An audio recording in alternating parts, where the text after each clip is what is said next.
Scientific vastu with Dushyant ಕಾರ್ಯಕ್ರಮಕ್ಕೆ ಸ್ವಾಗತ. ಇವತ್ತು ನಮ್ಮ ಜೊತೆ ಇದ್ದಾರೆ ದುಷ್ಯಂತ್.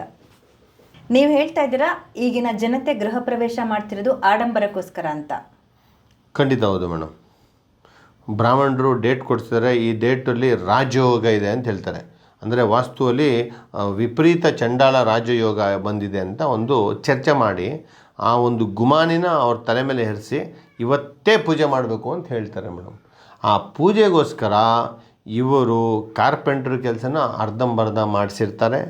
ಟೈಲ್ಸ್ ಹಾಕಿರೋನು ಗಡಿಬಿಡಿಯಲ್ಲಿ ಬೆಳಗ್ಗೆ ಗುರುಪ್ರವೇಶ ಇದೆ, ರಾತ್ರಿ ಸಿಮೆಂಟ್ ಮೆತ್ತಿರ್ತಾನೆ. ಆಯಿತಾ, ಪೇಂಟಿಂಗ್ ಕೆಲಸದವನು ಮತ್ತು ಕಾರ್ಪೆಂಟ್ರ್ ಕೆಲಸ ಹಣ ಸದ್ಯಕ್ಕೆ ಒಂದೊಂದು ಸ್ಪ್ರಿಂಗು ಮತ್ತು ಒಂದೊಂದು ಇಂಚಸ್ಗೆ ಒಂದೊಂದು ಸ್ಕ್ರೂ ಹಾಕಿರ್ತಾನೆ. ಗೃಹಪ್ರವೇಶ ಆದಮೇಲೆ ಆರಾಮಾಗಿ ಕೆಲಸ ಮಾಡೋಣ ಅಂತ ಅವನು ಒಂದು ಮಾತು ಹೇಳಿ ಮುಂದೆ ಹೋಗ್ತಾನೆ. ಆ ಪೇಂಟ್ರಸ್ ಏನು ಮಾಡ್ತಾರೆ, ಹೋಮ ಮಾಡಿದ್ರೆ ಪೇಂಟ್ ಹಾಳಾಗ್ಬಿಡುತ್ತೆ ಅಂತ ಹೇಳ್ಬಿಟ್ಟು ಹೋಮ ಮಾಡಿಸಿದ್ದು ಆದಮೇಲೆ ಮತ್ತೆ ಪೇಂಟ್ ಮಾಡಿಸ್ಕೊಳ್ಳಿ, ನೀಟಾಗಿರುತ್ತೆ ಮನೆ ಅಂತ ಅವನು ಒಂದು ಮಾತು ಹೇಳಿ ಹೋಗ್ತಾನೆ. ಇನ್ನು ಟ್ಯಾಪ್ಗಳು ಎಲ್ಲ ಕೊಳೆಗಳೆಲ್ಲ ಹಾಕ್ಸಿ ಎಲ್ಲರೂ ಅದನ್ನು ರೆಡಿ ಮಾಡಿ ಇಟ್ಕೊಂಡಿರ್ತಾರೆ. ಪ್ಲಂಬಿಂಗ್ ಏನು ಮಾಡ್ತಾನೆ, ಬಂದು ಆಮೇಲೆ ಫಿಟ್ಟಿಂಗ್ ಕೊಟ್ಟಿರ್ತಾನೆ. ಸದ್ಯಕ್ಕೆ ಏನು ಫಿಟ್ಟಿಂಗ್ ಕೊಡೋದು ಬೇಡ, ನೆಂಟರುಗಳೆಲ್ಲ ಬಂದರೆ ಬಾತ್ರೂಮ್ಗಳನ್ನ ಗಲೀಜು ಮಾಡ್ತಾರೆ ಅಂತ ಹೇಳಿ ಗೃಹ ಪ್ರವೇಶನ ಮಾತುಕತೆ ಮಾಡಿಬಿಡ್ತಾರೆ ಮೇಡಮ್. ಒಂದು ಮನೆಯ ಒಕ್ಕಲು ಕೂಡೋದು ಅಂತ ಹೇಳ್ತಾರೆ. ಒಕ್ಕಲು ಅಂದರೆ ಆ ಮನೆಯ ಕುಟುಂಬಸ್ಥರು ತನ್ನಗೆ ಜೊತೆಗಿರುವಂಥ ಜನಗಳನ್ನೆಲ್ಲ ಕರೆದು ಜನ ಸಮೂಹ ಸೇರಿಸಿ ಮಾಡುವಂಥದ್ದೇ ಗೃಹ ಪ್ರವೇಶ. ಈ ಗೃಹ ಪ್ರವೇಶದಲ್ಲಿ ಮತ್ತೆ ಆಣಿ ಹೊಡೆಯೋಕ್ಕೆ ಬಿಡಬಾರ್ದು ಮೇಡಮ್. ನೀರಿನಲ್ಲಿ ಹೋಮ ಮಾಡೋದಂಗೆ ಮೇಡಮ್, ಅದು ಹೋಮದ ಒಂದು ಕೆಲಸ ಮಾಡ್ತಾರೆ.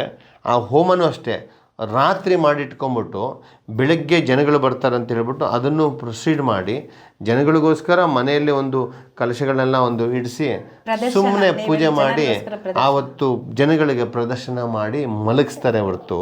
ಅದಾದಮೇಲೆ ಮತ್ತೆ ಎಲೆಕ್ಟ್ರಿಷಿಯನ್ ಬಂದು ಫಿಟ್ಟಿಂಗ್ ಸ್ಟಾರ್ಟ್ ಮಾಡ್ತಾನೆ. ಕಾರ್ಪೆಂಟರ್ ಎಲ್ಲ ಬಿಚ್ತಾನೆ, ಒಂದೇ ಸತಿ ಪಾಲಿಷ್ ಆಗಿರೋದು ಇನ್ನೊಂದು ಸತಿ ಪಾಲಿಷ್ ಮಾಡಿಕೊಡ್ತೀನಿ ಅಂತ ಹೇಳ್ತಾನೆ. ಇದು ಯಾವ ರೀತಿ ಮೇಡಮ್ ಗೃಹಪ್ರವೇಶ? ನೀವು ಗೃಹಪ್ರವೇಶದವರೆಗೂ ಸಂಪೂರ್ಣ ಎಲ್ಲ ವ್ಯವಸ್ಥಿತವಾಗಿ ಎಲ್ಲ ರೆಡಿ ಮಾಡಿಸ್ಕೊಂಡು ಕಾರ್ಪೆಂಟ್ರನ್ನ ರೆಡಿ ಮಾಡಿಸಿ ಸಿವಿಲ್ ವರ್ಕೆಲ್ಲ ರೆಡಿ ಮಾಡಿ ನಂತರ ಮಾಡೋದೇ ಗೃಹಪ್ರವೇಶ. ಇಲ್ಲ ಅಂದರೆ ಅದು ಅನರ್ಥ ಮತ್ತು ಗೃಹಪ್ರವೇಶ ವ್ಯರ್ಥ. ಈ ಒಂದು ವ್ಯಾಖ್ಯಾನದಲ್ಲಿ ನಾನು ಹೇಳಿದ್ದೇನೆ ಹೊರತು ವಾಸ್ತುವಿನಲ್ಲಿ ಗೃಹಪ್ರವೇಶದ ಬಗ್ಗೆ ಮನ್ನಣೆ ಇದೆ. ನೀವು ಶಾಂತಿ ಮಾಡಬೇಕು ಮೇಡಮ್. ಮನೆಯನ್ನು ನೀವು ಕಲಕಿದ್ರ, ಭೂಮಿನ ಅಗದಿದ್ರ, ಭೂಮಿಗೆ ಬಗ್ದಿದ್ರ, ಭೂಮಿನ ಅಗದು ಭೂಮಿ ಮೇಲೆ ತೂಕ ಇಟ್ಟು ಕಟ್ಕೊಂಡೋಗಿ ನೀವು ಮರನೂ ಛೇದಿಸಿ ಮರನೂ ನೋಯಿಸಿ ಮರನೂ ತಂದಿದ್ದೀರ, ಕಲ್ಲನ್ನು ಹೊಡೆದು ಕಲ್ಲನ್ನು ತಂದಿದ್ದೀರ, ಸಿಮೆಂಟು ತಂದಿದ್ದೀರ, ಪೇಂಟು ತಂದಿದ್ದೀರ, ಎಲ್ಲದಕ್ಕೂ ನೀವು ಒಂದು ಮಿಶ್ರಣ ಮಾಡಿ ಕಲಕಿದ್ದೀರ. ಆ ಕಲಕಿದಾಗ ಒಂದು ಶಾಂತಿ ಮಾಡೋದೇ ಗೃಹ ಪ್ರವೇಶ. ಆ ಶಾಂತಿಯಲ್ಲಿ ಮತ್ತೆ ನೀವು ಕಲಕಿದ್ರೆ ಗೃಹ ಪ್ರವೇಶ ಏನು ಪ್ರಯೋಜನ? ಈಗ ಸಾಮಾನ್ಯವಾಗಿ 99% ಜನರು ಇದನ್ನೇ ಮಾಡ್ತಿರೋದು. ನಿಮ್ಗೆ ನಾಳೆ ಒಳ್ಳೆ ಡೇಟ್ ಸಿಗೋದಿಲ್ಲ ಅಂತ ಇರ್ಬೋದು, ಅಥವಾ ಬೇರೆ ಕೆಲಸ ಆಗಿಲ್ಲ ಅಂತ ಇರ್ಬೋದು, ಕೆಲಸ ಮತ್ತೆ ಶುರು ಮಾಡ್ತಾರೆ. ಮನುಷ್ಯ ಹುಡ್ತಾನೆ ಮೇಡಮ್. ಹುಟ್ಟೋ ಡೇಟು ಯಾರು ನಿರ್ಣಯ ಮಾಡೋಕ್ಕಾಗಲ್ಲ. ಈಗ ಈ ಸೆಕ್ಷನ್ ಮಾಡುವಂಥ ಡಾಕ್ಟ್ರುಗಳು ಹುಟ್ಟೋದನ್ನು ನಿರ್ಣಯ ಮಾಡೋಕ್ಕೆ ಶುರು ಮಾಡಿದ್ದಾರೆ. ಆದರೂ ಪ್ರಕೃತಿಯಲ್ಲಿ ಅದು ವರ್ಕ್ ಆಗೋದಿಲ್ಲ. ಪ್ರಕೃತಿ ಭಗವಂತನ ಅವನ ಮಗುಗೆ ಏನು ಜನ್ಮ ಟೈಮ್ ಕೊಟ್ಟಿರ್ತಾನೆ ಅದೇ ಟೈಮ್ಗೆ ಆಗುತ್ತೆ. ಹೀಗಿರುವಾಗ ಗೃಹ ಪ್ರವೇಶಕ್ಕೆ ಅದ್ಧೂರಿಯಾದ ವಿಪರೀತ ಶುಭ್ರವಾದ ಯೋಗ ಅಂತ ಇಲ್ಲ. ಪ್ರತಿದಿನ ಸೂರ್ಯ ಹುಡ್ತಾನೆ, ಪ್ರತಿದಿನ ಸೂರ್ಯ ಅಸ್ತ ಆಗುತ್ತೆ. ನೋಡಿಕೊಂಡು ಜನಗಳು ಅನುಕೂಲ ಇಟ್ಕೊಂಡು ಭಾನುವಾರನೇ ಫಿಕ್ಸ್ ಮಾಡ್ಕೊತಾರೆ.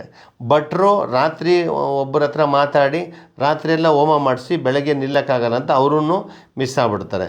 ಮನೆ ಗೃಹ ಪ್ರವೇಶ ಮಾಡಬೇಕಾಗಿರೋದು ಇವತ್ತಾದರೆ, ಇವತ್ತಿನ ಮುಹೂರ್ತದಲ್ಲಿ ಗೃಹಕ್ಕೆ ಪ್ರವೇಶ ಆಗೋದಾದರೆ ರಾತ್ರಿ ಮಾಡಿದ ಹೋಮ ಯಾವ ಲೆಕ್ಕ? ಹೇಗೆ ಬ್ರಾಹ್ಮಣರನ್ನ ನಾವು ನಂಬಬೇಕು? ಇದ್ರ ಬಗ್ಗೆ ನೀವು ಯಾಕೆ ಆತ್ಮಾವಲೋಕನ ಮಾಡಿಲ್ಲ? ಯಾಕೆ ಚರ್ಚೆ ಮಾಡ್ತಿಲ್ಲ? ಯಾಕೆ ಜನಗಳು ಮಂಕಾಗಿದ್ದಾರೆ ಅನ್ನೋದ್ರ ಬಗ್ಗೆ ನೀವು ಚರ್ಚೆ ಮಾಡಿ. ಅದು ನೀರಿನಲ್ಲಿ ಹೋಮ ಮಾಡ್ದಂಗೆ ಅಲ್ವ ಮೇಡಮ್? ಅದು ನೀವು ಹೇಳ್ತಿರೋದು ಮನೆ ಸಂಪೂರ್ಣ ಮುಗಿದ ನಂತರನೇ ಗೃಹ ಪ್ರವೇಶಕ್ಕೆ ದಿನಾಂಕವನ್ನು ನಿರ್ಧಾರ ಮಾಡಬೇಕು ಅಂತ. ಎಲ್ಲ ವಸ್ತುಗಳನ್ನು ಎತ್ಕೊಂಡು ಸಂಪೂರ್ಣ ಆಗಿದೆ ಮನೆಗೆ ಕಟ್ಟಡ ಕಾಮಗಾರಿ ಮಾಡುವವರಂದಿಡಿದು ವಿಶ್ವಕರ್ಮದವರು ಪ್ರತಿಯೊಬ್ಬರು ಸಮವಾಗಿ ಸಂಪೂರ್ಣ ಕೆಲಸ ಮುಗಿದಿದೆ, ಇನ್ನೇನು ಇಲ್ಲ ಅಂತ ಹೇಳಿದಾಗ ಒಂದು ಡೇಟನ್ನು ಪೂಜೆ ಮಾಡ್ಕೊಂಡ್ರೆ ಆಯಿತು. ಅದಾದಮೇಲೆ ಗೋಮಾತೆಯನ್ನು ಕರೆದು ಪ್ರವೇಶ ಮಾಡಿದ್ರೆ ಆಯಿತು. ಅದನ್ನು ಹೊರತುಪಡಿಸಿ ನೀವು ಗೃಹಪ್ರವೇಶ ಮಾಡಿಸ್ಕೊಂಬಿಡಿ, ಆಮೇಲೆ ಇಂಟೀರಿಯರ್ಸ್ ಮಾಡಿಕೊಡ್ತೀನಿ, ಫಾಲ್ ಸೀಲಿಂಗ್ ಆಮೇಲೆ ಲೈಟ್ ಹಾಕ್ಕೊಡ್ತಾನಂತೆ, ಪೇಂಟಿಂಗ್ ಹಂಗೆ ಬಿಟ್ಟಿದ್ದಾನೆ, ಅದೊಂದು ಕೆಲಸ ಆಗಿಲ್ಲ, ಪಾಲಿಷ್ ಒಂದು ಕೋಟ್ ಪಾಲಿಷ್ ಆಗಿದೆ, ಹೋಮ ಎಲ್ಲ ಆದಮೇಲೆ ಗಲೀಜಾಗಿರುತ್ತೆ, ತಿರುಗೆಲ್ಲ ಗುಡಿಸ್ಕೊಟ್ಬಿಟ್ಟು ನಿಮಗೆ ಹೋಮ ಮಾಡಿಕೊಟ್ಟಿದ್ರಲ್ಲ ಅದು ಕ್ಲೀನ್ ಮಾಡಿಸಿ ನೀಟಾಗಿ ಮಾಡಿಕೊಡ್ತೀನಿ ಅಂತ ಹೇಳೋದು, ಗೃಹ ಪ್ರವೇಶದನ್ನು ಮಲಿನ ಮಾಡೋದು, ಮತ್ತು ಮೈಲ್ಗೆ ಮಾಡ್ದಂತೆ ಮೇಡಮ್. ಅದು ವರ್ಡನ್ನು ಬಳಸಬಾರ್ದು, ಮೈಲ್ಗೆ ಮಾಡ್ದಂತೆ ಮೇಡಮ್. ಅದು ಯಥೇಚ್ಛವಾಗಿ ವಾಸ್ತುನ ನಾವು ಪರಿಪಾಲನೆ ಮಾಡದೇ ಇರುವಾಗ ಯಾವಾಗ ಸಮತೋಲನ ಇರೋದು ಅಸಮತೋಲನ ಆಗುತ್ತೆ, ಅದೇ ಥರ ಗೃಹ ಪ್ರವೇಶಕ್ಕೆ ನೀವು ಶಾಂತಿ ಮಾಡಿಸ್ಕೊಂತೀರ, ಶಾಂತಿ ಪೂಜೆ ಎಷ್ಟೊಂದು ನಂಬಿಕೆ ವಿಶ್ವಾಸದಿಂದ ಮಾಡಿರ್ತೀರ, ಅದನ್ನೆಲ್ಲ ನೀರಲ್ಲಿ ಹೋಮ ತೆಳೆದಂತೆ ಮೇಡಮ್. ಅದ್ರ ಜೊತೆಗೆ ಗೃಹ ಪ್ರವೇಶದಲ್ಲಿ ಉಡುಗೊರೆಗಳು ಅಂತ ಕೊಟ್ಟಿರ್ತಾರೆ, ಏನಾದರೂ ಫೋಟೋಗಳಿರ್ಬೋದು, ಅದಕ್ಕೆ ಸಹ ಗೋಡೆಗೆ ಮಳೆ ಹೊಡೆದು ಹಾಕ್ತಾರೆ. ನೀವು ಹೇಳ್ತಾ ಇದ್ರಿ 1 ವರ್ಷ ತನಕ ಒಂದು ಮಳೆ ಸಹ ಹೊಡಿಬಾರ್ದು ಅಂತ. ಗೃಹ ಪ್ರವೇಶ ಮಾಡಿದ ಮೇಲೆ ಈಗ ನಾವು ಆಣಿ ಹೊಡಿತೀರಂದರೆ ಅದೊಂದು ಸೌಂಡ್ ಬರ್ತಿದೆ ಅಂತ ಅರ್ಥ. ಅದೊಂದು ವಿಜ್ಞಾನನೂ ಹೌದು, ಮತ್ತು ಮನೆಯನ್ನು ಡಿಸ್ಟರ್ಬ್ ಮಾಡೋದು ಬೇಡ, ಅಷ್ಟು ಶುದ್ಧವಾಗಿರೋದನ್ನು ಏನೂ ಮಾಡೋದು ಬೇಡ ಅಂತ. ಹೀಗಿರುವಾಗ ಕೆಲವರು ಹೌದು ಬಂಧು ಮಿತ್ರರು ಗಿಫ್ಟ್ಸು ಅದೆಲ್ಲ ಕೊಟ್ಟಿರ್ತಾರೆ, ಅದನ್ನು ಹಾಕ್ಲಿಕ್ಕೋಸ್ಕರನೂ ಡ್ರಿಲ್ ತಂದು ಡ್ರಿಲ್ಲನ್ನು ಹಾಕಿ ಅದನ್ನೆಲ್ಲ ಟೋಟಲಿ ಅದನ್ನು ಮಲಿನ ಮಾಡ್ತಾರೆ. ಹಾಗಿರುವಾಗ 1 ವರ್ಷದವರೆಗೂ ನಾವು ಮೊದಲೇ ಪ್ಲ್ಯಾನ್ ಮಾಡ್ಕೊಂಡಂಗೆ ವಾಲಲ್ಲಿ ನೇಲ್ ಹಾಕಬೇಕು, ತೀರೋಗಿರೋರ ಫೋಟೋ ಎಲ್ಲ ಹಾಕ್ಸ್ಬೇಕು, ಕನ್ನಡಿಗಳೆಲ್ಲ ಹಾಕಬೇಕು, ಗಡಿಯಾರ ಎಲ್ಲ ಹಾಕಬೇಕು, ಮತ್ತು ಮದುವೆ ಆಗಿರೋದು ನವದಂಪತಿಗಳ ಫೋಟೋಗಳೆಲ್ಲ ಹಾಕಬೇಕು, ತಂದೆ ತಾಯಿಗಳು ಹಿರಿಯರದು ಜೊತೆಯಲ್ಲಿ ಕುಟುಂಬಸ್ಥರದ್ದು ಫೋಟೋಗಳೆಲ್ಲ ಹಾಕಬೇಕು, ಮತ್ತು ಇನ್ಯಾವುದನ್ನ ಸೀನ್ರಿಗಳು ಎಲ್ಲ ಹಾಕಬೇಕು. ಮೊದಲೇ ಪ್ಲ್ಯಾನ್ ಮಾಡ್ಕೊಬೇಕು. ನಿಮಗೆ 3D ಪ್ಲ್ಯಾನ್ ಕೊಟ್ಟಾಗ ಇದು ಕೂಡ ನಿಮ್ಮ ತಲೆಯಲ್ಲಿದ್ದರೆ ಅದನ್ನು ವ್ಯವಸ್ಥೆ ಮಾಡಿಟ್ಕೊಂಡಾಗ ಪೂಜೆ ಮಾಡೋಕ್ಕೆ ಮುಂಚೆನೇ ಎಲ್ಲ ವ್ಯವಸ್ಥೆ ಮಾಡಿ ಇಟ್ಕೊಂಡ್ರೆ ನಂತರ ಅದನ್ನು ಮಾಡಿಸೋದ್ರಲ್ಲಿ ಏನು ತಪ್ಪೇನಿಲ್ಲ. ಆ ನಂತರ ನೀವು ಗಿಫ್ಟ್ ಕೊಟ್ಟಿದ್ದನ್ನ ಹಾಕ್ಸೋಕೆ ಹೋದಾಗ ಡ್ಯಾಮೇಜ್ ಆಗೇ ಆಗುತ್ತೆ. ಹಾಗಾಗಿ ಅದು ತಪ್ಪು ಮೇಡಮ್. ಅದು 1 ವರ್ಷದವರೆಗೂ ಅಂತಲ್ಲ, ಮನೆಯನ್ನು ಶಾಂತಿ ಇರುವಾಗ ಶಾಂತಿ ಮಾಡಬೇಕು, ಅಪರೂಪಕ್ಕೆ ಅದನ್ನು ಅನಾಚಾರ ಮಾಡಿ ಮಲಿನ ಮಾಡಬಾರ್ದು ಅನ್ನೋದೇ ಉದ್ದೇಶ ಆಗಿದೆ ಮೇಡಮ್. ವಾಸ್ತುಬದ್ಧವಾದ ಅಥವಾ ಉತ್ತಮವಾದ ಗೃಹ ಪ್ರವೇಶ ಅಂದರೆ ಯಾವ ರೀತಿ ಇರಬೇಕು? ವಾಸ್ತು ಪುರುಷನ ಲೆಕ್ಕಾಚಾರದಲ್ಲಿ ವಾಸ್ತು ಪೂಜೆ ಮಾಡಬೇಕಂದಾಗ ಸರಳವಾಗಿ ನಮಗೆ ಮನೆಗೆ ಬೇಕಾಗಿರುವಂಥ ದನಕನಕಗಳನ್ನು, ಫಲಪುಷ್ಪಗಳನ್ನು, ಆಯಿತಾ, ಇತರ ವಸ್ತುಗಳನ್ನು ಸಂಪೂರ್ಣವಾಗಿ ಫ್ರೆಶ್ ಆಗಿರುವಂಥದ್ದನ್ನು, ಹಣ್ಣನ್ನು ಕಾಯಿನ ತಂದು ತಳಿರು ತೋರಣವನ್ನು ಹಾಕಿಕೊಂಡು ಸಿಂಪಲಾಗಿ ಸರಳವಾಗಿ ಅದನ್ನು ಪ್ಲಾಸ್ಟಿಕ್ ತೋರಣ ಬಳಸದೆ ಸಿಂಪಲಾಗಿ ಒಂದು ನಿಮ್ಮ ಆರ್ಥಿಕ ಪರಿಸ್ಥಿತಿಗೆ ತಕ್ಕಂತೆ ಸಾಧ್ಯವಾದರೆ ಹೋಮದ ಅವಶ್ಯಕತೆ ಇದ್ದರೆ ಕೇಳಿಸ್ಕೊಳ್ಳಿ, ಹೋಮದ ಅವಶ್ಯಕತೆ ಇದ್ದರೆ ಮಾತ್ರ ನಿಮಗೆ ಅನುಕೂಲ, ನಿಮಗೆ ಸಮಾಧಾನಕ್ಕೆ ಬೇಕು ಅಂದರೆ ಹೋಮವನ್ನು ಮಾಡಿಕೊಳ್ಳಿ. ಇಲ್ಲವಾದಲ್ಲಿ ಮನೆಗೆ ನೀವು ಪುನೋಜನ ಮಾಡುವಾಗ ಸಂಪೂರ್ಣ ಕ್ಲೀನಾಗಿ ಕುಂಬಳಕಾಯಿಯನ್ನು ಕಟ್ಟಿಸ್ಕೊಂಡು ಒಂದು ದಾರವನ್ನು ಅರಿಶಿಣವನ್ನು ಸುತ್ತಿಸಿ ವ್ಯವಸ್ಥೆ ಮಾಡಿದ್ರೆ ಅದೇ ಒಂದು ಗೃಹ ಪ್ರವೇಶ. ನಿಮ್ಮ ಮನೆಯಲ್ಲಿ ಏನು ಸಿಗುತ್ತೆ ಅದನ್ನು ಎತ್ಕೊಂಡು ಪೂಜೆ ಮಾಡಿದ್ರೆ ಅದೇ ಪೂಜೆ. ಅದರಿಂದ ಏನು ನಿಮ್ಮೆಲ್ಲರಿಗೂ ಊಟ ಬಡಿಸ್ತೀರ ಅದೇ ಊಟ, ಅದೇ ಭೋಜನ, ಅಷ್ಟೇ ಗೃಹಪ್ರವೇಶ ಮೇಡಮ್. ನೀವು ಹೇಳ್ತಿದ್ರೆ ಎಷ್ಟು ಸಾಧ್ಯನೋ ಅಷ್ಟು ಸಿಂಪಲ್ಲಾಗಿ ಮಾಡಿ. ಅಲ್ಲ, ಸಿಂಪಲ್ ಅಂತಲ್ಲ, ವೈಭವೀಕರಣವಾಗಿ ವಿಜ್ಞಾನ ಏನಿದೆ ಅದನ್ನು ಮಾಡಿ. ತೋರಣ ಕಟ್ಟಬೇಕು. ನೀವು ಸಗಣಿಯಲ್ಲಿ ಸಗಣಿ ಹಾಕಿ ಸಾರಿಸಿ ಅಂತ ನಾನು ಹೇಳ್ತಿಲ್ಲ. ಒಂದು ಶುದ್ಧೀಕರಣ ಮಾಡಿಕೊಂಡು ಶುಚಿತ್ವ ಇಟ್ಟುಕೊಂಡು ಸಿಂಪಲ್ಲಾಗಿ ಮನೆ ಒಳಗೆ ಪ್ರವೇಶ ಮಾಡಿದ್ರೆ ಅದೇ ಗೃಹಪ್ರವೇಶ.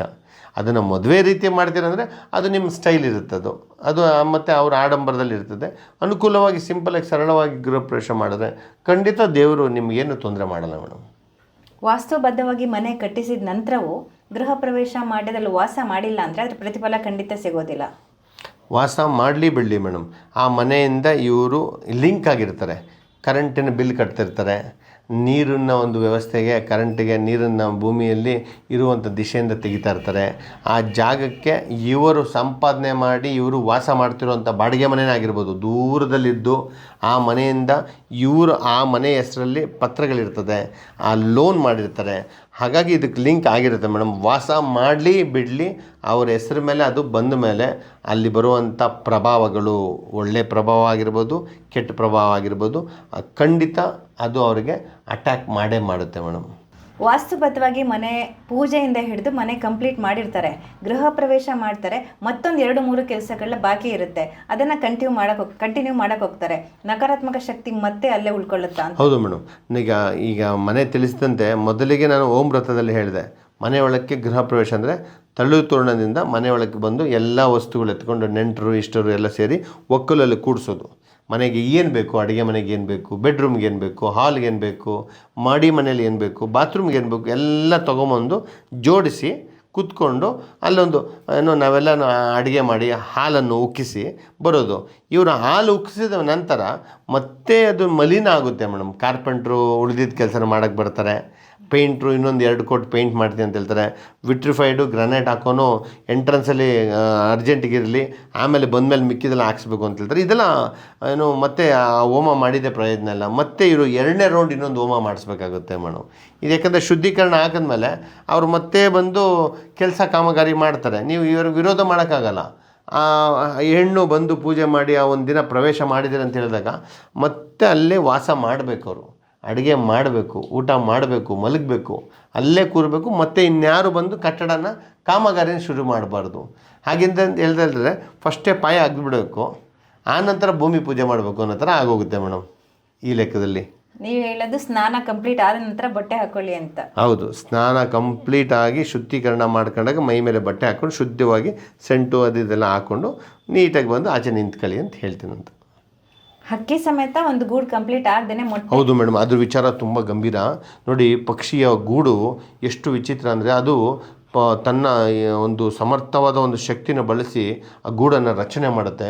ಆ ಗೂಡನ್ನು ರಚನೆ ಮಾಡುವಾಗ ಜೇನುಂದು ಅಷ್ಟೇ, ಆ ಒಂದು ಗೂಡುಗಳ ರಚನೆ ಮಾಡುವಾಗ ಪಕ್ಷಿಯ ಗೂಡಿನಂತೆ ವ್ಯವಸ್ಥಿತವಾಗಿ ಸಂಪೂರ್ಣ ಆದ ನಂತರ ಅದು ತಂಗೋದಕ್ಕೆ ಸ್ಟಾರ್ಟ್ ಮಾಡುತ್ತೆ, ಮಲಗ್ಲಿಕ್ಕೆ ಸ್ಟಾರ್ಟ್ ಮಾಡುತ್ತೆ.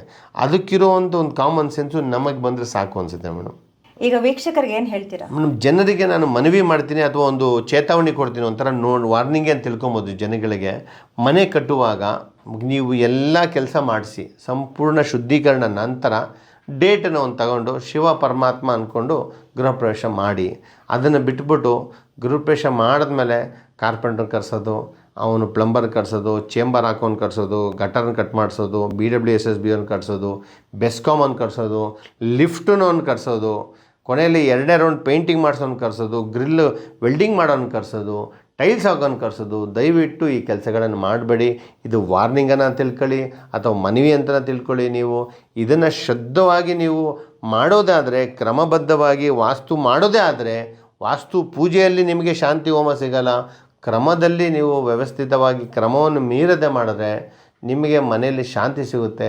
ನೀವು ಮಾಡಿದ ಒಂದು ಹಣದ ಖರ್ಚಿಗೆ ಸಾರ್ಥಕತೆ ಇರುತ್ತೆ ಅಂತ ನಾನು ಹೇಳಿ ಮಾತುಗಳನ್ನು ಅವರಿಗೆ ಒಂದು ಮನವಿ ಮಾಡ್ತೀನಿ ಮೇಡಮ್. ಗೃಹ ಪ್ರವೇಶಕ್ಕೆ ಬಂದವ್ರಿಗೂ ಸಹ ಉಡುಗೊರೆಗಳನ್ನ ಕೊಡ್ತಾರೆ. ಇದ್ರ ಬಗ್ಗೆ ಏನು ಅಭಿಪ್ರಾಯ ಇದೆ ನಿಮ್ಮದು? ನಂದೇನು ಇಲ್ಲ ಮೇಡಮ್, ಸಂತೋಷವಾಗಿ ಕೊಡಲಿ, ಅದ್ರ ಬಗ್ಗೆ ನಾನೇನು ವಿರೋಧ ಮಾಡಲ್ಲ ಮೇಡಮ್. ನಾನು ಕ್ರಮ ಬಿಟ್ಟು ಬೇರೇನು ಮಾತಾಡೋದಿಲ್ಲ. ಕ್ರಮನ ನೋಡ್ಕೊಂಡು ಮಾಡಿ, ಸ್ನಾನ ಮಾಡ್ಬಿಟ್ಟು ಬಟ್ಟೆ ಹಾಕೊಳ್ಳಿ ಅಂತ ಹೇಳ್ತಾ ಇದ್ದೀನಿ. ಅವರು ಸ್ನಾನ ಮಾಡಿ ಬಟ್ಟೆ ಹಾಕಿದ್ಮೇಲೆ ಮತ್ತೆ ಗಲೀಜನ್ನು ಹಾಕ್ಸ್ಕೊಂತಿದ್ದಾರೆ, ಅದನ್ನು ಹಾಕ್ಸ್ಬೇಡಿ ಅಂತ ತಡೆ ಮಾಡ್ತಿದ್ದಾನೆ. ಎಷ್ಟು ಬೇಕಾ ಅಷ್ಟು ಉಡುಗೊರೆ ಕೊಡಲಿ ಬಿಡಿ ಮೇಡಮ್, ಎಲ್ಲ ಸಂತೋಷವಾಗಿರಲಿ. ಮನೆ ಕಟ್ಟಿ ನೋಡು, ಮದುವೆ ಮಾಡಿ ನೋಡು ಅಂತ ಹೇಳ್ತಾರೆ. ಕಷ್ಟಪಡ್ತಲ್ಲಿ ಜೀವಮಾನದ ಸಾಧನೆ ಅಂತಲೇ ಹೇಳ್ಬೋದು ಮನೆ ಕಟ್ಟೋದು. ಮನೆ ಕಟ್ಟಿ ಗೃಹ ಪ್ರವೇಶವನ್ನು ಮಾಡಿ ಮತ್ತೇನೋ ಕೆಲಸ ಶುರು ಮಾಡಿ ಅವ್ರು ಹಾಳು ಮಾಡ್ತಿದ್ದಾರೆ.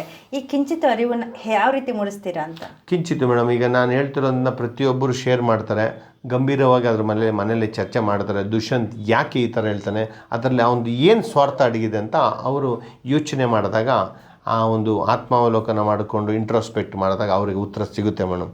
ನಾನು ಹೇಳಲು ಇಷ್ಟಪಡ್ತೀನಿ ಅಷ್ಟೇ ಹೊರತು ಅವರನ್ನು ಬಲವಂತ ಮಾಡಿ ಅದು ಮಾಡಿಕೊಡೋದು ಅಂತ ತಡೀಲಿಕ್ಕಾಗಲ್ಲ.